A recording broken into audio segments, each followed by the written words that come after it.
Yuk, hari keempat ya, kita jalan-jalan ke Mari Culture Village ya, perkampungan orang asli.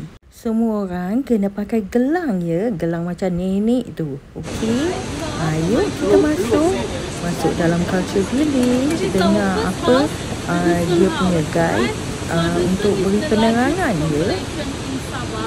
30% of them is Dusun with 76 sub-ethnic different language.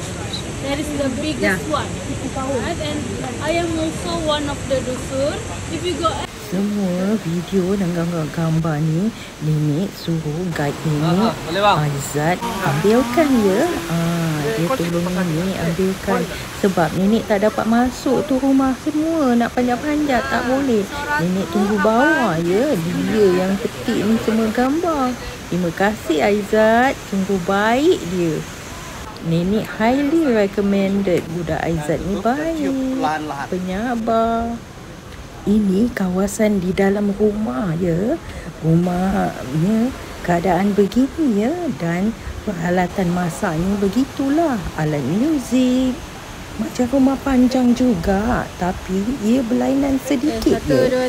Dia sebiji rumahnya ya. Ini rumah tinggi ya, di kawasan hutan, cantik tempatnya, redup, nenek suka.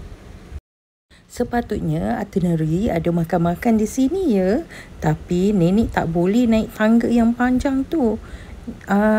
Pun tak tahan kepanasan. Orang-orangnya baik, nak tolong kita. Dia orang akan tolong tolak nenek punya kereta roda. Alhamdulillah. Budak-budak kat Culture Village ni pun baik. Syukur. Alhamdulillah. Bawah sudah lah. Oh. Oh, sembah. Dia akan ada tarian tradisi. Jangan nak dekat lah ni. Oh, dia toilet. Toilet dari sini.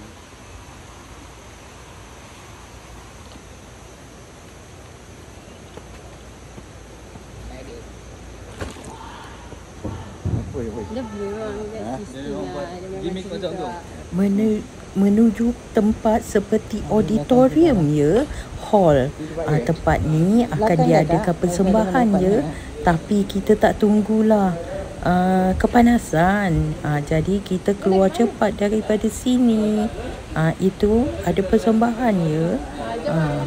Dia ada schedule-nya, ada time-time-nya. Okey. Ni nenek ajak guide nenek balik lah. Dah tak tahan kepanasan ya. Kita balik. Dan pekerja sini pun baik-baik ya.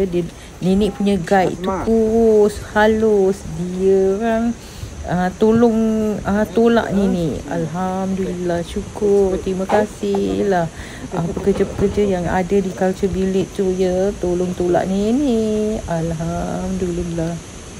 Tema terus. Laju, boleh ke? Saya tarik lah. Zat, aku takut. Aku yang naik. tarik lagi baik. Tarik. Tarik. Okay. Okay, slow down.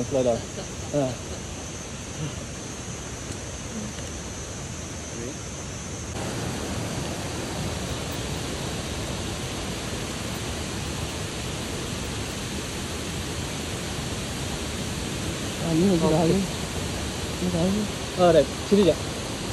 Dah nak kereta aku sana. Nenek bawa nenek gunakan kereta ya, lalu sungai. Nanti nenek tunjuk sungai ni lah lalu. Nenek takut, nenek cakap Aizat bawa pelan-pelan. Takut nenek, dia lalu situ kereta dia. Ya Allah, alhamdulillah selamat. Tamat hari keempat, alhamdulillah.